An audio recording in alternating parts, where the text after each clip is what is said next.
ass who was like, God damn it, Harry, you can still screw the girls in the hotel the same way that your daddy kept screwing around with Camilla. Let us choose the wife and the girl you really love. You know you really love DeMarco. You know.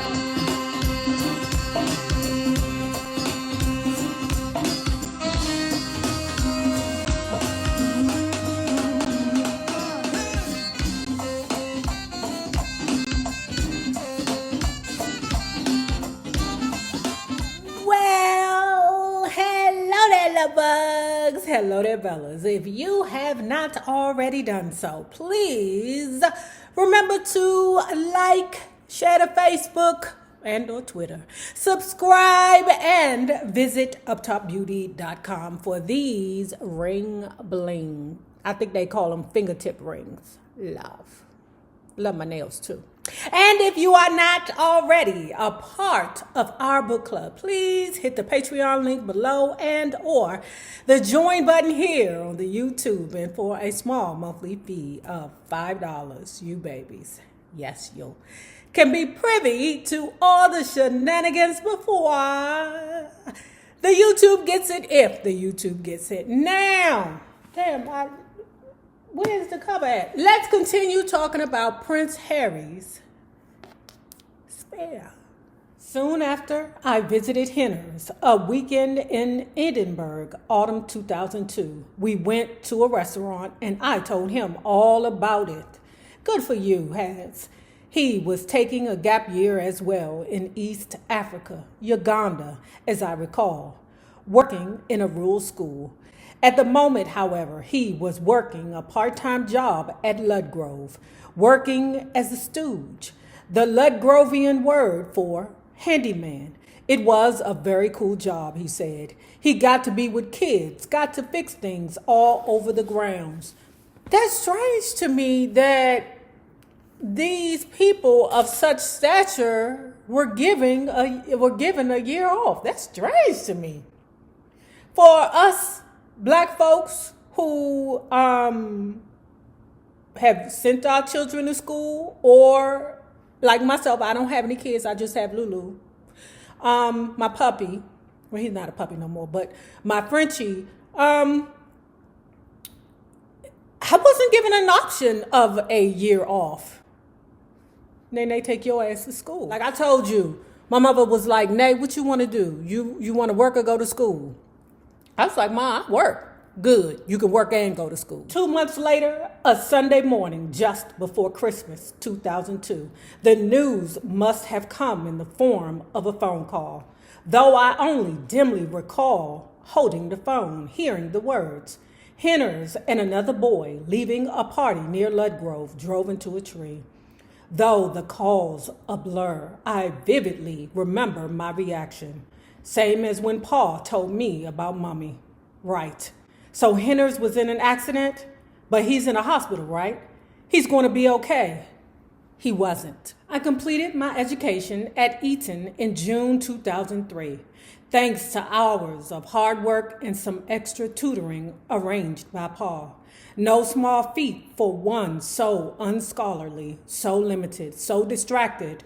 And while I wasn't proud of myself exactly, because I didn't know how to be proud of myself, I felt a distinct pause in my nonstop internal self-criticism. And then I was accused of cheating. And I'm always going to say, I don't understand the criticism of Prince Harry, because he's just explaining his story as a person who was struggling to learn. It's obvious that there's some concerns there. I haven't read where he said, okay, I've been diagnosed with ADHD or bipolar or something like that, but that is a huge feat for a young man to be going through an education with all this weight on his back, and it's hard for him. Shit. Child, it was hard for me. If you don't teach me in a way that I can absorb it, baby, I'm going to fail. Okay? So what happened with me when I got in college? College allowed you time to teach yourself. So I would go to the classes. I would sit there. I would not be able to absorb it the way that the teacher was providing the education. And I went home and I basically taught myself. I figured it out on my own. Okay, now I didn't come off with A's and B's, but I still figured it out on my own. I taught myself in a way that helped me, let's say, just pass. I knew that I was never going to be a math and sciences person, never. But when it comes to history, literature, I soared. So that was how my grades kind of evened themselves out, because in math and sciences, I was C, maybe B, maybe. But in literature, arts, and history, I was like, A. An art teacher came forward with evidence of cheating, which turned out not to be evidence of cheating. It turned out to be nothing at all, and I was later cleared by the exam board. But the damage was done. The accusation was stuck. Brokenhearted, I wanted to release a statement, hold a press conference, tell the world I did the work. I didn't cheat. The palace wouldn't let me. In this, as in most things, the palace stuck fast to the family motto: never complain, never explain, especially if the complainer was an 18-year-old boy. Thus, I was forced to sit by and say nothing while the papers called me a cheat and a dummy every day. The farm was called Tulum Villa. The people who owned it were the Hills, Noel and Annie. They'd been friends of Mommy. Marco helped me find them and somehow persuaded them to let me be their unpaid summer jackaroo. Child, that's a farmhand. The remedy to all problems, as always, was work. Hard, sweaty, nonstop labor. That was what the Hills had to offer, and plenty of it, and I couldn't get enough. The harder I worked, the less I felt the heat, and the easier it was to talk or not talk around the supper table. But this wasn't merely work. Being a jackaroo required stamina, to be sure, but it also demanded a certain artistry. You had to be a whisperer with the animals. You had to be a reader of the skies and the land. Okay, I believe all that. The one job I wouldn't do, the one piece of hard work I shied from, was snipping balls. Every time George, that's another jackaroo, every time George brought out that long shiny blade, I'd raise my hands. No, mate. I can't do it. I can't cut a man's balls. I can't do it. Do y'all know? Pause. Hold on. You know, Lou got put out of daycare. That's my Frenchie. He got put out of daycare because he was, let's say, very, very promiscuous, okay? The dogs would try and correct him, snip at him a little bit. Lou didn't care. He was relentless. You hear me? That Frenchie, when he wanted that box, the box, he was at it, okay? So they would call us and be like, listen, you're going to have to get Lou neutered, because I think spaded. Wait a minute, one is for girls and one is for boys. I don't know, right? When I tell you the arguments that we had in this house over Lulu's balls, the one job I wouldn't do, the one piece of hard work I shied from, was snipping balls. Every time George brought out that long shiny blade, I'd raise my hands. No, mate, can't do it. Suit yourself. At day's end, I take a scalding shower, eat our gargantuan supper, then sit with George on the porch, rolling cigarettes, sipping cold beer. Ooh, could you imagine that fire crotch on that field, looking all shiny and wet? Oh, Prince Harry is so sexy. Now, his head is abnormally large for someone who struggles with learning. But oh my goodness, oh my God. George and I usually hit the sack about 8:30. Often we were too tired to take off our clothes. I was no longer afraid of the dark. I craved it. I slept as if dead, woke as if reborn, sore but ready for more. There were no days off. Between the relentless work, the relentless heat, the relentless cows, I could feel myself being whittled down, lighter each morning by a kilo, quieter by a few dozen words. Even my British accent was being pared away. After 6 weeks, I sounded nothing like Willie and Paul. I sounded like George. Leicester was beautiful, but also one of the grimmest places on earth. It was the epicenter of the global AIDS pandemic. And in 2004, the government had just declared a medical disaster.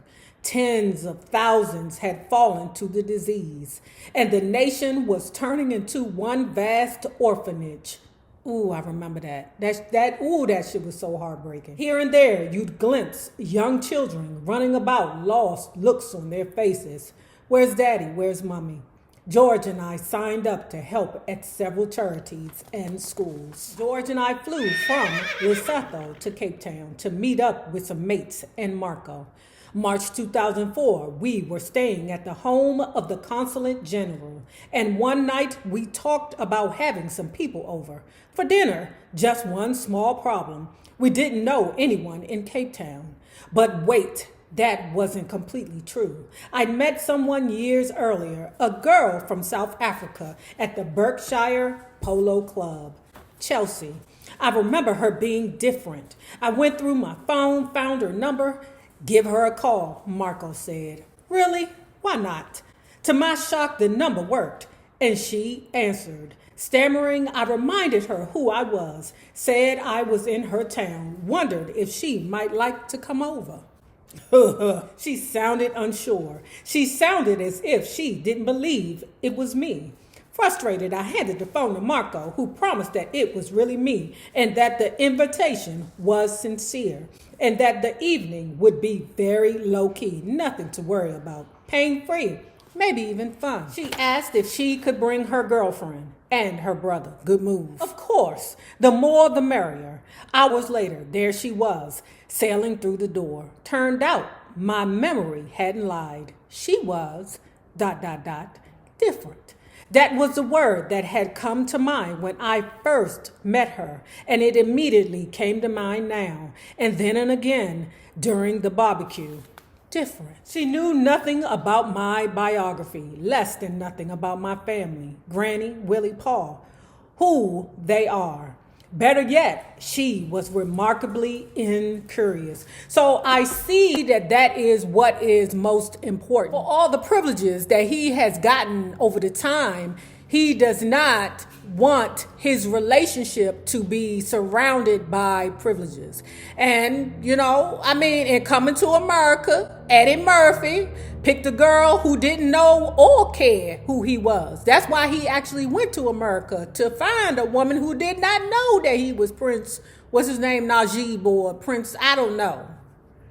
Okay? And Marco seemed like he Arsenio Hall. Because when I see interviews of Prince Harry, when he's describing his wife, Meghan Markle, he's proud to say that his wife had no clue who he was. How? First of all, he found her looking at suits. Nobody's just going to, Ray Ray is not going to be able to call and be like, hey, this is Ray Ray, Meghan Markle. I'm trying to date you. Ray Ray ain't going to be able to do that. That's impossible for me to think that she did not have any clue of who he was. Impossible. Because she's already a celebrity. How's just anybody just going to get in contact with you? What? That's like a fool dropping in your DMs. You'll be like, who's this fool? And delete the shit. I don't know how innocent or naive Meghan Markle is in regards to who Prince Harry is. I told her about my changing experiences in Africa, my first formative trip. I told her about the strange visitation from the fox. She nodded. She got it. Brilliant. Africa does offer moments like that. If you're ready, if you're worthy. At some point in the evening, I told her I'd soon be entering the army. I couldn't gauge her reaction. Maybe she had none. At least it didn't seem like a deal breaker. Shells and I learned an important lesson. Africa was Africa, but Britain was always Britain. Meaning, okay, we was having a good time over there in Africa, okay? I was Harry over there, but we back here in Britain, goddammit. And I'm Prince Harry, here. Soon after we arrived back at Hawthorne, we were paparazzi'd. You get used to it. I lied. Thereafter, I put the chances at 50-50, maybe 60-40, I'd ever see Shells again. Odds were the press would cost me another person I cared about. I tried to reassure myself that it was fine, that I didn't really have time for a relationship just then. I had work to do. For starters, I was facing the entrance exams required for the Royal Military Academy at Sandhurst. Turned out, I passed with flying colors. There must have been something in the air. Just as I was embarking on my new romance, Paul announced that he'd decided to marry. He'd asked Granny's permission, and she'd granted it. Reluctantly, it was reported, but Granny ain't go. Granny ain't go to the goddamn wedding. I'm busy. I knew without question that this marriage would take Paul away from us. Not in any real sense, not in any deliberate or malicious way, but nevertheless away. He was entering a new space, a closed space, a tightly insular space. Willie and I would see less of Paul, I predicted, and that left me with mixed feelings. I didn't relish losing a second parent, and I had complex feelings about gaining a step-parent who I believe had recently sacrificed me on her personal PR altar. So at this point right now, while I'm reading this, I'm believing that his sentiment, how he feels right now, is exactly how the family felt about Meghan Markle. But I saw Paul smile, and it was hard to argue with that, and harder still to deny the cause. Camilla, I wanted so many things, but I was surprised to discover at their wedding that one of the things I wanted most still was for my father to be happy. He happy, Harry? He is happy. He got the bitch he always wanted. I don't know why. Like, he fell in love with her. What I understand, what y'all tell me, is that like he was messing around with the Camilla behind doors. Granny found out. Granny was like, you know that bitch ain't worthy. We can't mix our blood with that blood over there. You know she got a reputation now. Here go Princess Diana. She young, she beautiful. Her uterus is intact. She look cute. Camilla, you know Camilla got her facial issues. You know that. Go with Diana. All along, Prince Charles / King Charles' heart is breaking. I can't be with the hoe I love. Just let me love who I want to love, which in reality is the same thing that Prince Harry wanted or wants. I wonder if the council was like, God damn it, Harry, you can still screw the girls in the hotel the same way that your daddy kept screwing around with Camilla. Let us choose the wife and the girl you really love. You know you really love the Markle. You know you really love her. Just screw around with her in the hotels like you've been doing. One of Willie's friends was having a birthday party in the countryside near Gloucestershire. More than a birthday party. It was a fancy dress party with a cringy theme. Natives and colonials. Guests were required to dress accordingly. January.